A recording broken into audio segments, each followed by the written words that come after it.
Swarnandhra vision 2047 ను సాకారం చేసేందుకు అన్ని విధాల సాయం అందించాలని ప్రధాని మోదీని ముఖ్యమంత్రి చంద్రబాబు కోరారు.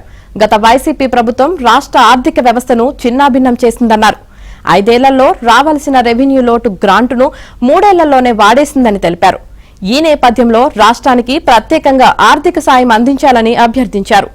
వికసిత్ భారత్ లక్ష్యంలో భాగంగా తమ వంతుగా రాష్ట్ర ప్రభుత్వం నిర్దేశించుకున్న లక్ష్యాలను వాటిని చేరేందుకు సిద్ధం చేసిన ప్రణాళికలను ఆలోచనలను ప్రధానికి వివరించారు. వచ్చే నెలలో మోదీ చేతుల మీదుగా రాష్ట్రంలో భారీగా తలపెట్టిన శంకుస్థాపనలు, ప్రారంభోత్సవాలు జరిపే ప్రాజెక్టులపై ఆయనతో చర్చించారు.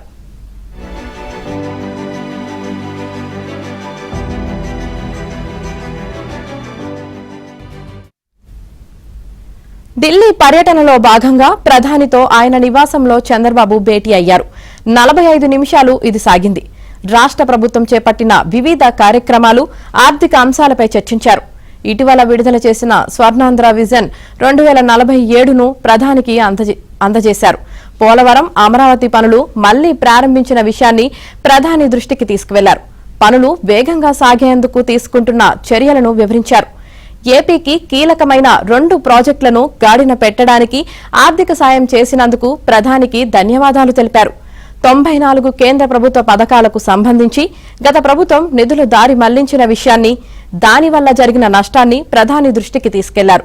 74 కేంద్ర పథకాలను పునరుద్దరించినట్లు తెలిపారు. ఆర్సెల్ఆర్ మిట్టల్ స్టీల్ ప్లాంట్ ఏర్పాటు అంశాన్ని ప్రధానికి వివరించిన సీఎం ఆ ప్రాజెక్టుకు అవసరమైన ముడి ఖనిజం సరఫరా అయ్యేలా చూడాలని కోరారు.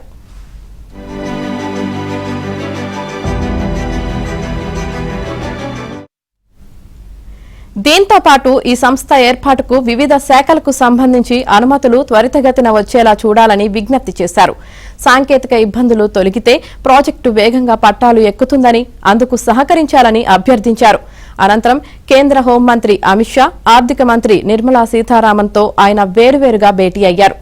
రాష్ట్ర ఆర్థిక పరిస్థితులు, వాటిని గాడిన పెట్టేందుకు తీసుకుంటున్న చర్యల గురించి వివరించారు. వివిధ శాఖలకు సంబంధించి కేంద్ర నిధుల విడుదలపై చర్చించారు. ఏపీ ఆర్థిక పరిస్థితిని దృష్టిలో పెట్టుకుని ప్రత్యేక సాయం చేయాలని కోరారు. ప్రధానితో భేటీకి ముందు రైల్వే మంత్రి అశ్విని వైష్ణవ్తో తన అధికారిక నివాసంలో చంద్రబాబు సమావేశమయ్యారు. విశాఖ రైల్వే జోన్ పనుల శంకుస్థాపన, రాష్ట్రంలో చేపట్టనున్న రైల్వే ప్రాజెక్టులను వేగవంతంగా పూర్తి చేసే అంశంపై చర్చించారు. అమరావతికి కొత్త రైల్వే లైన్ మంజూరు చేసినందుకు సీఎం ధన్యవాదాలు తెలిపారు.